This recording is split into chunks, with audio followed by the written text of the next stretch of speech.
This is the biggest reason you probably suck at budgeting or why your budgeting isn't working. The reality is that you can't save your way out of poverty. What's up, you guys, and welcome back to my channel. If you're new here, my name is Andy, so and I'm just out here trying to live simply, make money, and help others do the same. If you're a returning subscriber, thank you so much for clicking on this video once again and choosing to support your girl. Today I wanted to talk about 6 budgeting mistakes that you're making that are holding you back and some tips on what to do instead. These hardy dogs. Mistake number 1 is that you are cutting back on the wrong expenses.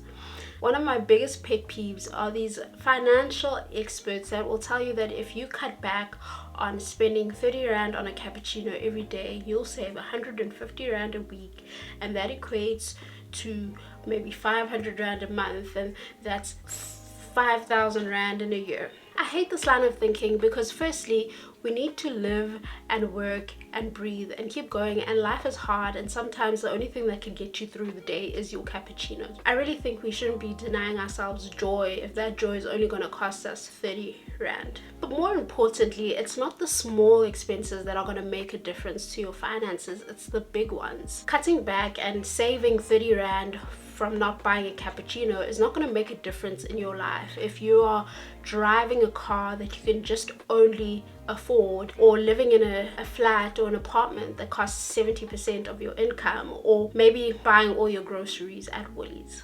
And don't at me because you've seen me shopping at Woolies in my vlogs. It's the big expenses like housing, transportation, and food that are gonna make the big difference. And you'll see that cutting back on these 3 things will bring in or allow so much freedom and breathing space into your finances. If you're finding that your feelings towards money are quite negative and that you're always, feeling guilty when you spend money, then I think it's time to have a serious look at where your money saving efforts are actually going. If you feel bad for eating out or maybe buying an item of clothing, but you're driving a luxury car and living in a fancy apartment, then cutting it off. If this is you, then I think it's time to be honest with yourself about what you need to do in order to gain financial freedom. Finding a cheaper place to live, or even moving back home if that's an option for you, downgrading your car, being smarter about how, where, and when you're doing your groceries. Those are the things that have the potential to save you thousands of Rand a month, and those are the things that are going to turn your finances around, not a 30 Rand coffee. The next mistake you might be making is that you're forgetting to account for your irregular expenses. When we make a budget, we tend to account for the things that are more fixed or regular expenses in our lives, like rent, or your car, or even your entertainment allowance. But the thing is, life isn't so linear, and the things that tend to trip us up are the things that kind of pop out or come out of nowhere, or that aren't going to be expenses in every month. And this can be small things, like maybe it's your best friend's birthday that month, and that means you might have to contribute towards a birthday dinner and buy her a gift. And it can even be bigger things, like maybe a medical emergency or even car problems. If you're feeling like your books just never balance, or how your expenses actualize at the end of the month is always different from the budget that you set, then it might be that you're not accounting or thinking about the expenses that can pop up out of nowhere. There are 2 things that you can do to ensure that your irregular expenses are not catching you off guard and derailing your finances, because these are the things that can often lead to things like having to take out more debt or borrow money, etc. So the first thing I try to do is to give myself a buffer by not accounting for my full income, right? So there are obviously things that I need to pay for every month, like my car, food, etc, etc. And then I also try to give myself a fun budget or entertainment budget, etc. And then obviously savings as well, which I always try to do first. But on top of all of this, I try to leave a buffer in my income so that if anything springs up, then I'm able to take care of it, right?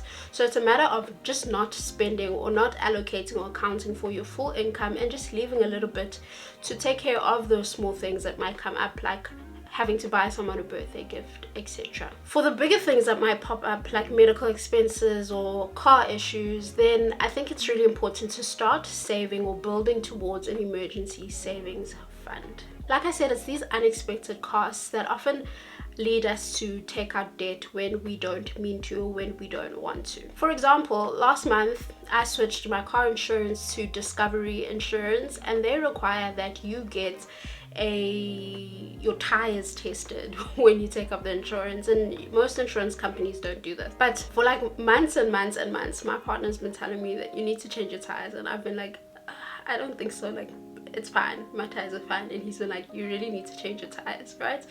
So last month I changed my insurance. I go to Tiger Wheel and Tire to get the Discovery test. My tires fail. Discovery is like, if you don't change your tires within a month, then your insurance is cancelled, right? And a new set of tires for my car is like maybe 7,000 rand, right? So if I didn't have an emergency savings fund or some kind of a buffer for myself, then I would have found myself having to take out a loan perhaps, or use my credit card to buy a new set of tires. People often ask, should I pay off my debt first or should I be saving? And for me, yes, it's important to pay off your debts, and you need to be honoring your monthly debt commitments and putting in a little extra if you can. But what's also important to be doing simultaneously is building emergency savings, because I really think that not having this is one of the things that's going to increase your debt or increase your probability of taking out debts, because life happens, things happen, and sometimes you just need a chunk of money to get out of a situation. The third mistake that you might be making is that you're not automating your finances. You guys, we cannot trust ourselves. We can't. And if you're already in a financial bind where you've racked up some debt, or there's just no discipline with your spending, then that's already proof enough that you shouldn't really be depending on yourself to fix your finances, right? Often when we make plans or we give ourselves our budget, we're really budgeting for our best selves. But the truth is, our best selves is not who we are for the majority of the time. And so what you can do for your average self or for your worst self is automate your finances to ensure that you're not actively having to be the one to pay off your debt or do your savings or invest where you need to be investing. So automate. Make sure that where you don't have existing debit orders running for your debt repayments, that you are setting up automatic payments for yourselves to honor that debt. And the same must be true for savings. Pay yourself first, and pay yourself first by automating your savings as well. Don't make it something that depends on your choice or your decision, right? Because I think given the choice between maybe like going out or buying something and saving for the future, the easier choice is just to spend the money in the moment. So make sure that when your salary hits, that money is automatically going into savings, going into investments, going into places that you can't even touch it or access it for a period of time. And I also feel like not automating it is just also wasting your energy. I feel like what you focus on grows. So if you're constantly thinking about, oh, there's this debt that I need to take money from here to put into there or whatever, I feel like you're just giving too much energy to that thing, where you could really just automate everything and then give yourself space to think about or come up with or spend your energy on income generating activities. The fourth mistake you might be making is that you don't have a why. As with anything in this life, it's important to have a why, to have a reason for doing. I'm not gonna lie, building discipline with your finances is not easy. It can be really hard, and chances are if you're not clear on why you're doing it, you're probably not gonna follow through with it, because it can be so difficult. So start with your why and make it super specific. Don't write down something generic like I want financial freedom. Make it super specific to your situation. Write it down somewhere you're gonna see it every day, and you remind yourself every single day of why you are doing what you're doing. So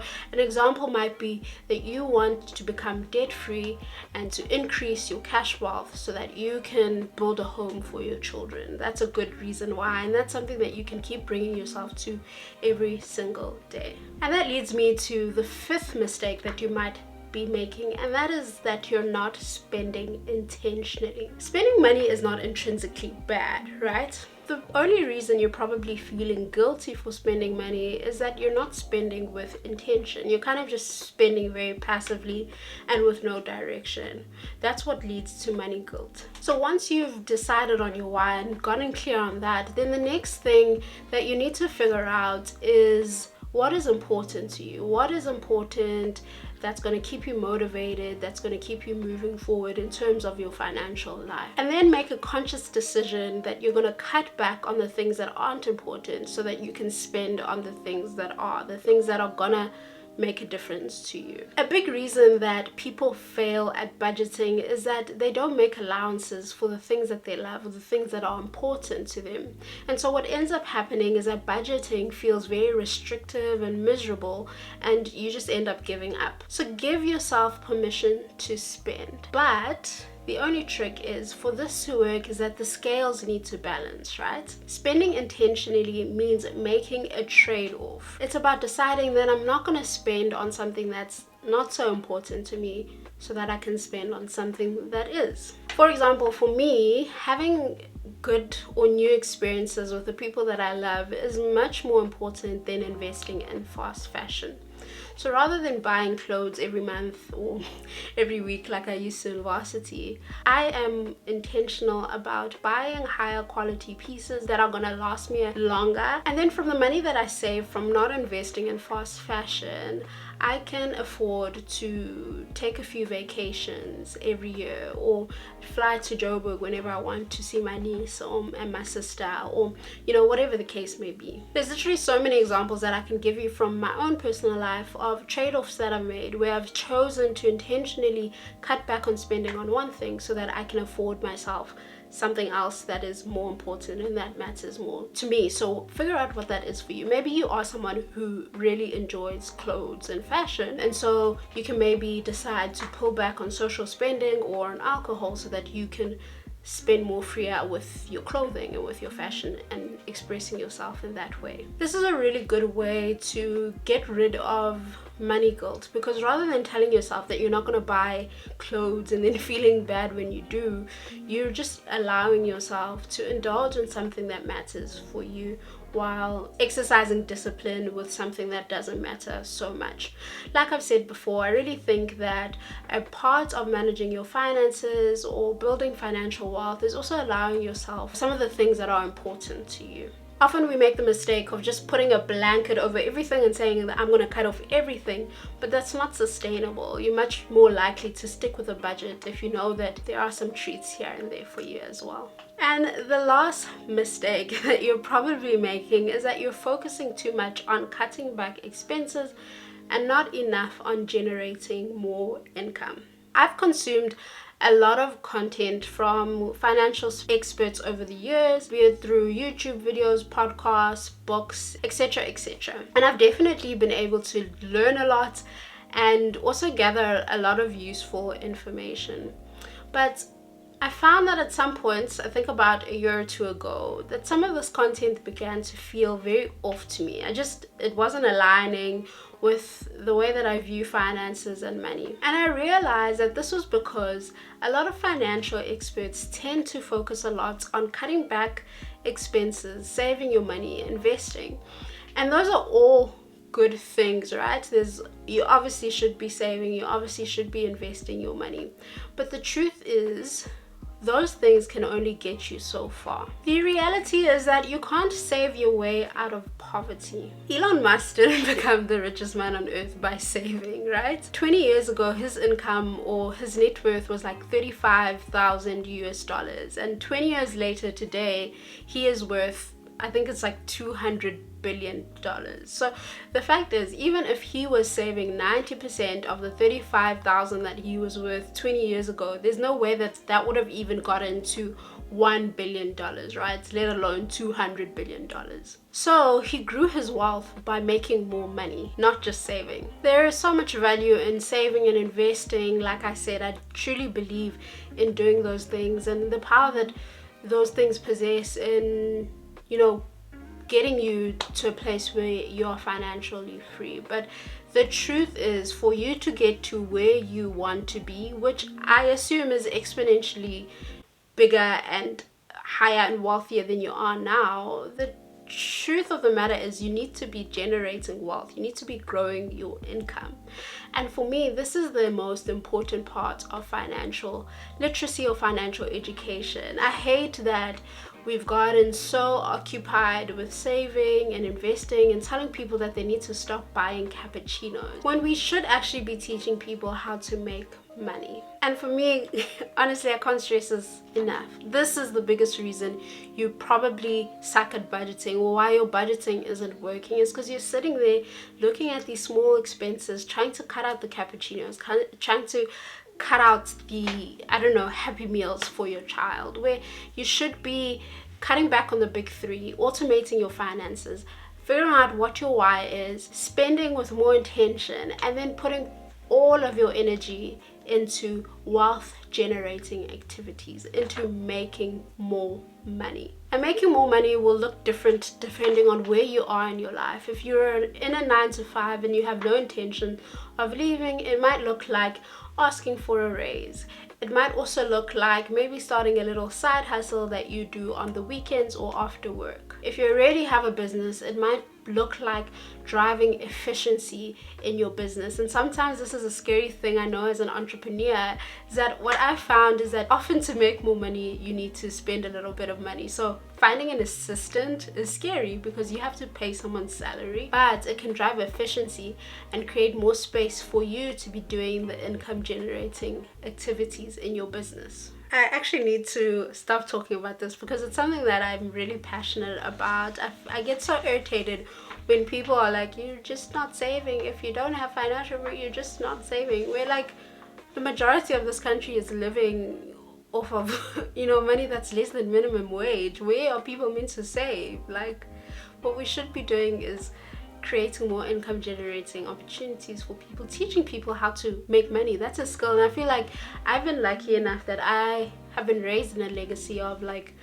entrepreneurship. My grandparents were entrepreneurs, except just down the line. Like, I feel like even though it wasn't explicit education, in my mind, because it's what's been modeled for me, I've always known that it's possible to generate income in even the simplest ways, right? And so that's kind of a no-brainer for me. But I think for a lot of people, it's not.